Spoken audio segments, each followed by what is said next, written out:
Manchester United's fans' share scheme in deadlock a year after being proposed. Manchester United's proposed fan share scheme is at a critical juncture with no guarantee it will go ahead.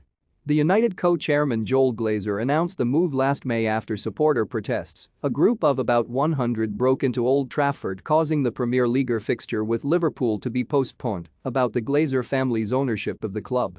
The protests were ignited by United's decision to join the short-lived European Super League in April.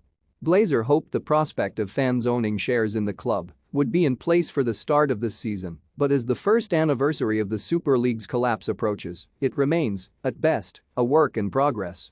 "We have worked hard since last summer to design a fans' share scheme which would open a path for fans to build a meaningful ownership stake in the club," a United spokesperson said. "Significant progress has been made, but this is a complex project, and we are continuing to work towards a robust and attractive proposal for fans."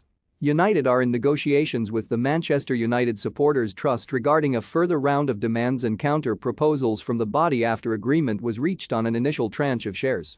Discussions have entered a final, sensitive stage after extensive consultation with legal and financial advisors. Must's position is that United's offer is not acceptable, while the club's stance is that they are working through the final demands of the trust. It is understood one of the trust's issues relates to a technicality regarding the Glazers' share voting power. As part of the process, Glazer is in discussion with his 5 siblings, Avram, Darcy, Kevin, Brian, and Edward. All of them have to sign off on a final agreement. If the fan share scheme does go ahead, the new shares issued would be part of a B category, meaning they would match those owned by the Glazers and have 10 times the voting weight of A category, which are owned by most investors.